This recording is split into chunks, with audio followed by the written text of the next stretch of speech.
اعوذ باللہ من الشیطان الرجیم بسم اللہ الرحمن الرحیم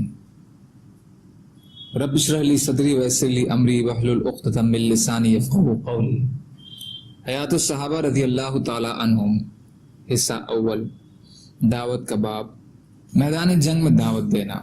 حضرت خالد اور حضرت عبادہ رضی اللہ تعالیٰ عنہ فرماتے ہیں کہ حضرت عمر رضی اللہ تعالیٰ عنہ کے شام سے مدینہ واپس جانے کے بعد حضرت عمرو بن عاص رضی اللہ تعالیٰ عنہ کی طرف روانہ ہوئے، یہاں تک کہ باب علیون مقام تک پہنچ گئے۔ پیچھے سے حضرت زبیر رضی اللہ تعالیٰ عنہ بھی ان کے پاس وہاں پہنچ گئے۔ مصر کا بڑا پادری ابو مریم وہاں لڑنے والوں کو لے کر مسلمانوں کے مقابلے کے لیے پہلے سے پہنچا ہوا تھا۔ اس کے ساتھ دوسرا پادری بھی تھا۔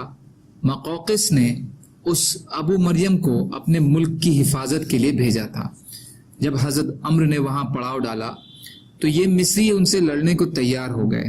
حضرت عمرو نے ان کو پیغام بھیجا کہ ہم سے لڑنے میں جلدی نہ کرو، ہم تمہارے سامنے اپنے آنے کا مقصد بیان کر دیتے ہیں، پھر تم اس کے بارے میں غور کر لینا۔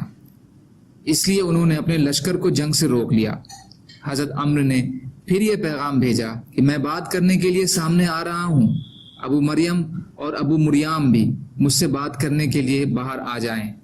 انہوں نے حضرت عمرو کی یہ بات مان لی۔ انہوں نے ایک دوسرے کو امن دیا۔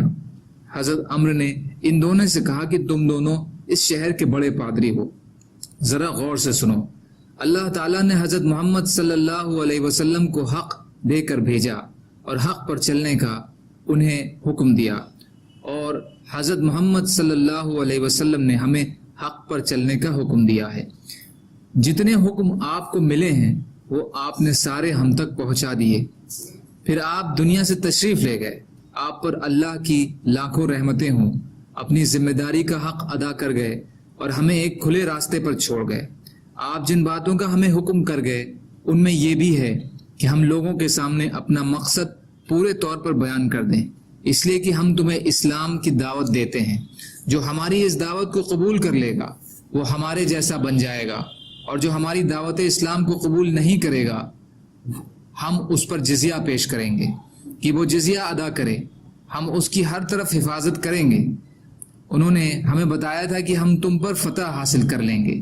انہوں نے ہمیں تمہارے ساتھ اچھے سلوک کی وصیت کی تھی کیونکہ ہماری تمہارے ساتھ رشتہ داری ہے۔ حضرت ہاجرہ اور حضرت ماریہ قبطیہ دونوں مصر کے قبطی قبیلے کی تھیں۔ اگر تم ہماری جزیہ والی بات کو قبول کر لو گے تو دو وجہ سے تمہاری ہم پر ذمہ داری ہوگی، ایک ذمہ ہونے کی وجہ سے اور ایک رشتہ داری کی وجہ سے۔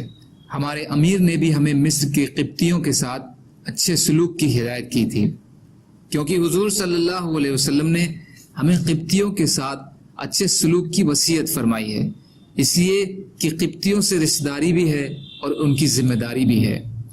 مصریوں نے کہا اتنے دور کی رشتہ داری کا خیال تو صرف نبی ہی کر سکتے ہیں۔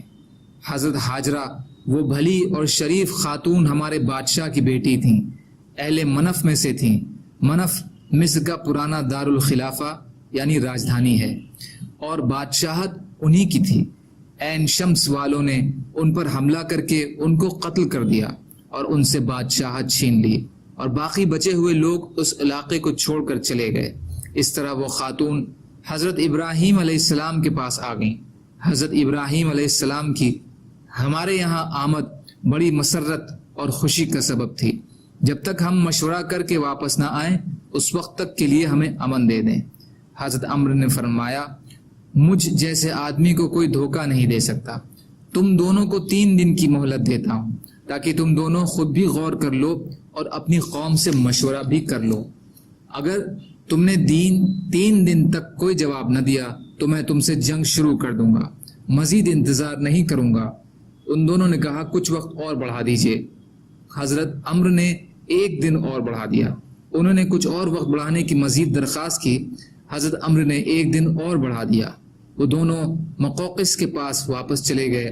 مقوقس نے کچھ آمادگی ظاہر کی، مگر ارتبون نے ان دونوں کی بات ماننے سے انکار کر دیا اور مسلمانوں پر چڑھائی کرنے کا حکم دے دیا۔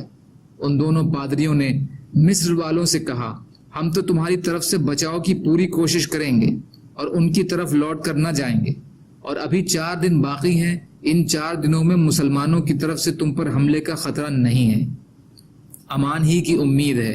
لیکن فرقب نے حضرت عمرو رضی اللہ تعالی عنہ اور حضرت زبیر رضی اللہ تعالی عنہ پر اچانک چھاپا مارا۔ حضرت عمرو اس اچانک حملے کی تیاری کے کیے ہوئے تھے، انہوں نے فرقب کا مقابلہ کیا اور فرقب اور اس کے سارے ساتھی مارے گئے اور وہ یوں خود ہی اپنی تدبیر میں ناکام ہو گئے۔ وہاں سے حضرت عمرو اور حضرت زبیر رضی اللہ تعالی عنہم عین شمس کی طرف روانہ ہوئے۔ ابن جریر حصہ 4 پیج نمبر 227۔ سبحان اللہ و بحمدہ، سبحانک اللہم و بحمدک، اشہد ان لا الہ الا انت، استغفرک و اتوب الیک۔ سبحان ربک رب العزت عما یصفون وسلام علی المرسلین والحمد للہ رب العالمین برحمتک یا ارحم الراحمین۔ لا الہ الا اللہ محمد رسول اللہ۔